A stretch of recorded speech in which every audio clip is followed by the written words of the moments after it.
Welcome to the Autism and Neurodiversity Podcast. We're here to bring you helpful information from leading experts and give you effective tools and support. I'm Jason Grigla, a licensed counselor and founder of Techie for Life, a specialized mentoring program for neurodiverse young adults. And I'm Debbie Grigla, a certified life coach. And maybe most importantly, we're also parents to our own atypical young adults. Friends, hello, welcome. I am so glad you're here. So I have to report, Jason and I took our girls to New York and we had an amazing time. We got to meet with a lot of really great people, some amazing educational consultants, and met with a lot of parents that were looking for programs for their young adults. And it was a great time. And then while we were there, we got to go see Hadestown, which was awesome on Broadway, original cast. And then we also we had to go see Wicked, of course. But it was so hard. There were so many good shows, and it was so hard to choose what to go see and what not to see. And got to go see the Statue of Liberty and the 9/11 Memorial and Central Park. And there was so much, there's just so much to do in New York. So anyway, we got to do that stuff. And then Jason also surprised us and got tickets, and we went to go see Harry Styles in concert at the Madison Square Garden. And that was amazing. 20,000 screaming girls and the energy in that room, and holy cow, it was amazing. And he actually has a lot of really great music. Our daughter really enjoys his stuff. And anyway, I actually really enjoyed it too. I may have screamed a time or two while I was there also. Anyway, great trip. But so today for this episode, I want to talk to you about how to motivate autistic and neurodivergent young people. And this is actually a question that Jason and I get all the time. How do you motivate them? And I hear parents all the time fretting, they're not motivated, or, they just lack motivation, or I don't know what to do. Nothing ever works. Nothing motivates them. Really struggling with this whole idea and area of motivation. And Jason and I, through the years, we've fostered 6 kids, adopted 3 of them, and then we have our own 2 biological children. So we've parented and fostered children from lots of different genetic pools, lots of different amounts of trauma that they've experienced or not, and neurodivergent and neurotypical. And we personally have wrestled with this question of how to motivate them, not only personally with our family, but then also professionally. And working with our students at Techie for Life, our school for neurodivergent young adults, that, we help them with their next steps. And then also with working with their parents. And so we've really worked to understand and practice what is actually long-term and sustainably effective. Jason and I, we're done with the whole short-term, this kind of worked, but then it stops working. We really care about what is long-term and sustainable to get the best outcomes for our young people. And when you look at this question, answering this question, how do you motivate them? The short answer is you can't. You cannot motivate someone. You cannot jump into their brain and create motivation juices and get them going. It's impossible. You just can't do it. We put this pressure on ourselves that somehow if we do it just right, that we're going to be able to motivate them. And that it's not how it works. But what you can do is you can tap into their own desires, their own internal motivation, and support their success. And build your relationship as you do that through a neurodevelopmental mentoring approach. That is the approach that Jason and I have developed over the years, is through a neurodevelopmental mentoring approach. Our autistic and neurodivergent young people have good desires. Okay? They have hopes, they have dreams, and they have real things that are keeping them stuck. And Jason and I have found that it is possible to contribute to their success, their growth, their development, And you don't have to be frustrated all the time. Okay, so this episode is for you if you're ready to stop banging your head against the wall all the time. I've been there, done that. It's not fun. So we have to look at why, number one, many of our approaches don't work. Okay, we have to take a look at that first. And often it's because we are believing that it's a motivation issue. Okay, we're thinking if they were motivated, then they would do it. If they were motivated enough, then they could, behave better or get good grades in school or, go off to college or, practice good hygiene or, do jobs around the house or all the different things that we're trying to get them motivated to do. And so then we're looking at, okay, what consequences can we give to get them motivated to do what we want them to do, right? So then we're looking at rewards and punishments, and those kinds of things might seem to work in the short term. They often actually do kind of work short term. I mean, there is some level of like effectiveness to that. But then what happens is that they stop working, or a lot of times things will actually get worse.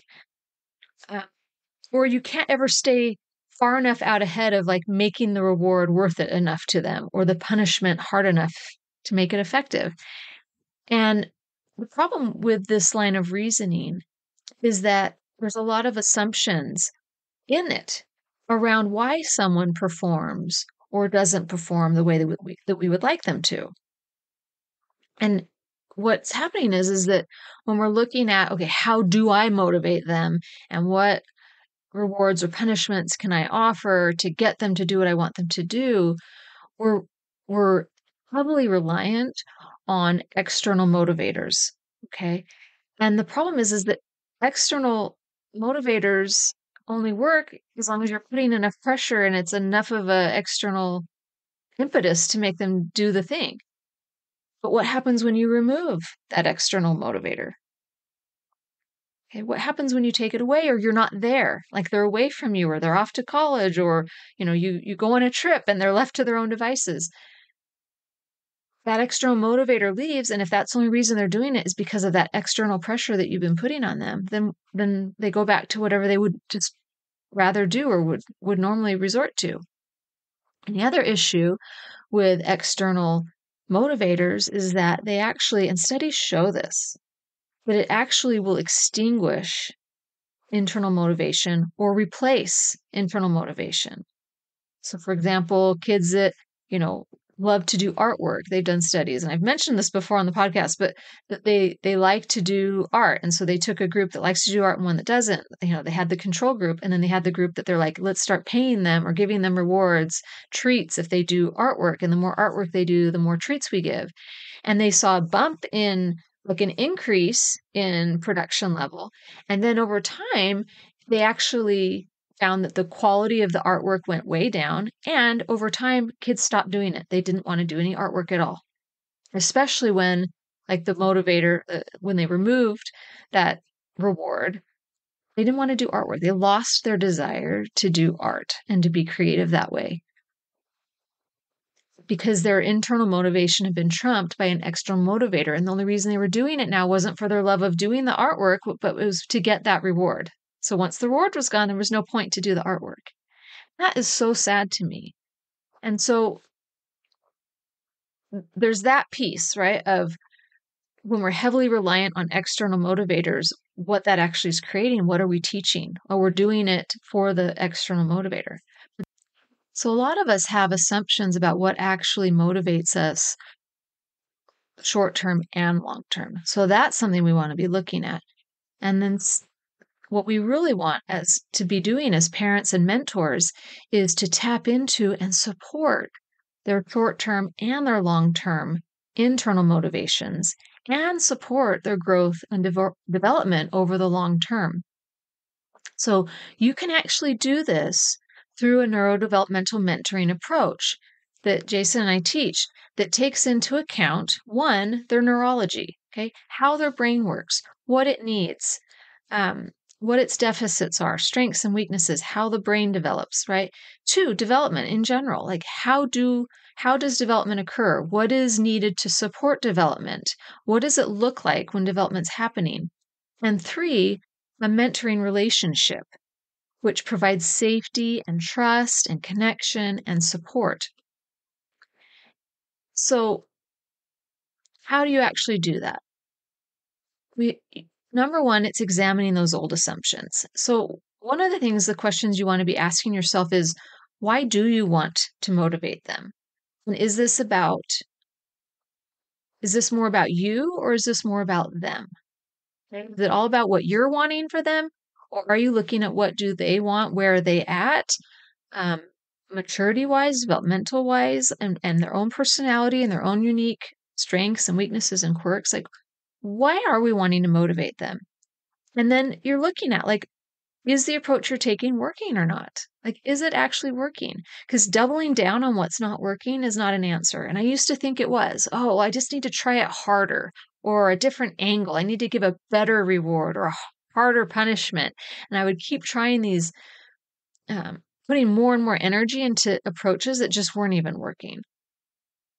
And then when you look at practicing and taking a neurodevelopmental mentoring approach, what you're looking at are 4 main things when you look at motivation. Number 1, their desire. What are their desires? What are their short-term desires?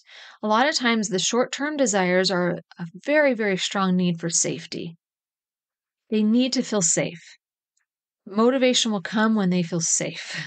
Okay. So they have a short-term brain needs safety. Okay.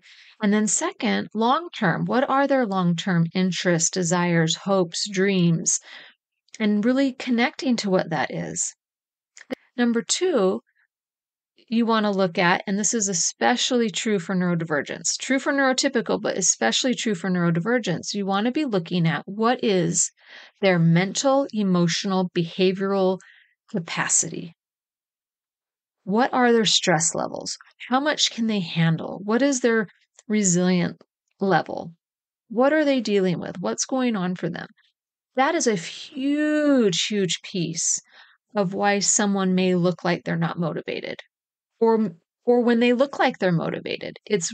We have to look at and understand where they're at mentally, emotionally, behaviorally, their capacity, that their level of distress or well-being is going to be, it's always a huge factor in whether they are performing and functioning in life and whether they're looking motivated or not.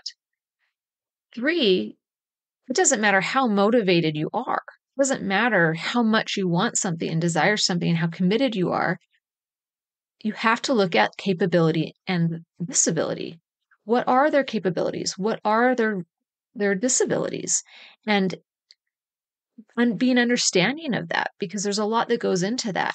And if we're upset that they're not doing something, but there's an actual real capability issue, that they've got a real disability happening, and really a lot of the disability with someone that has a neurodivergent brain is oftentimes that part of the disability is their ability to manage their stress level, to be able to manage their fight, flight, freeze response.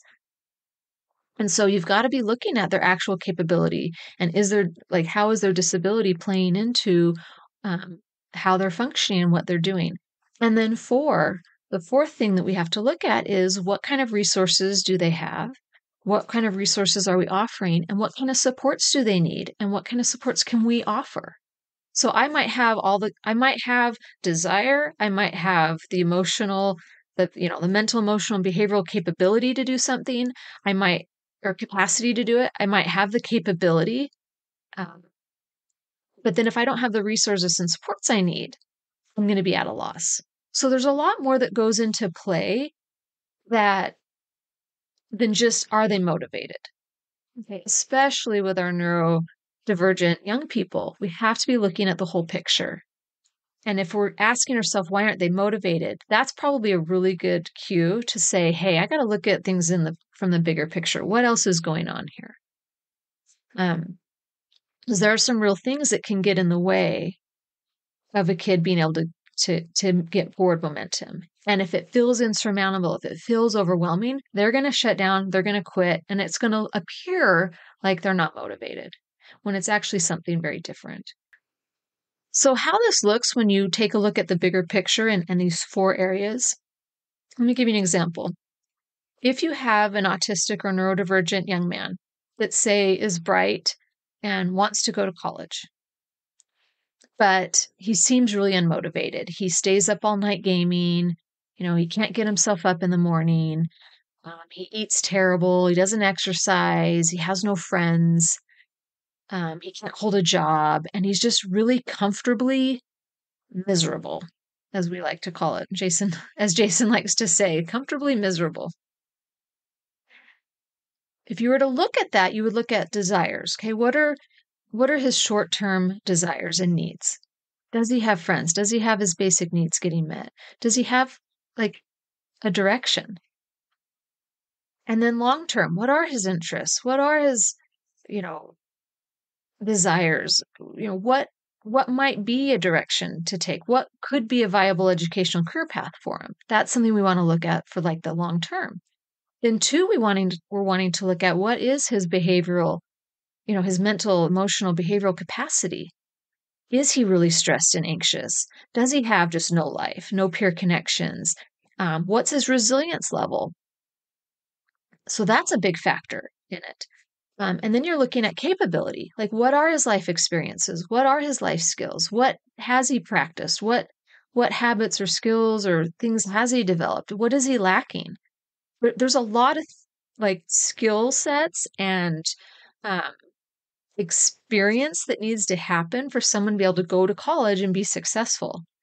Being bright is helpful, but there's so many other pieces to being a successful college student that our neurodivergent young people like struggle with, and they struggle to develop those. And then you got to look at the 4th thing. Are we giving appropriate amounts? Meaning, are we giving too much or too little support and resources? Like if we're providing too much, we're doing it for them. They're not learning for themselves. But if we aren't giving enough, they don't have the opportunity to be able to take that next step. So that's how it looks when you're looking at what are their desires, short-term and long-term. What is their mental, emotional, behavioral capacity? What are their capabilities or disabilities? Looking at their life skills and life experience. And then 4, the appropriate amounts of support and resources. Are they receiving those? So that's what we're looking at. It's not just simply, are they motivated? And then, we try to, reward or punish them into being that college student that they and we are hoping that they can become. So when you look at those 4 things, you realize it takes connecting to them and their unique situation and having the kind of relationship where you can collaborate with them to be able to like work together to get what they need and give them the support they need to be able to actually move forward.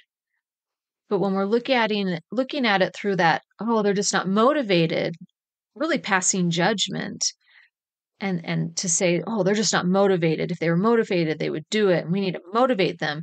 Then that's when we start to get really desperate and stuck. We try to force, coerce. You fall into kind of manipulating, yelling, getting angry, all that kind of stuff, right? And we fall into that spin of worry, like, why isn't this working? And we're doing all the mental workload, and it's not getting us anywhere for like trying to get them motivated. When we're in that spin, it's just so exhausting and so frustrating, and it's no fun.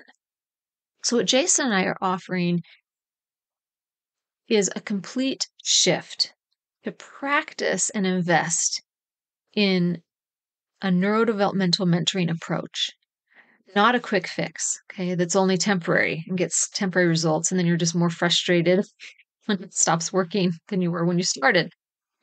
So what Jason and I teach and we advocate for is to practice an approach that takes into account neurology and the latest brain science and understanding the human brain and whether it's neurodivergent or neurotypical, understanding development and how we develop, how the brain develops, what are the stages of development, what is needed to support development and how it looks.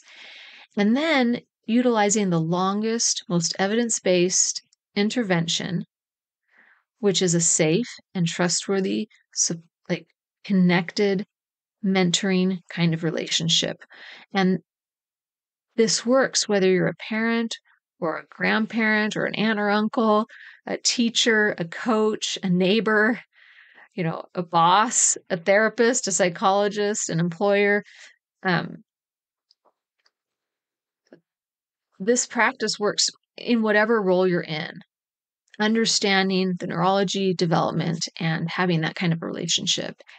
And, there's just so much more to this that we teach in our neurodevelopmental mentoring program when we go into how to actually do this. But I wanted to give you this kind of taste of what it looks like, when we go beyond just the question of how do you motivate them. There's just so much more to it.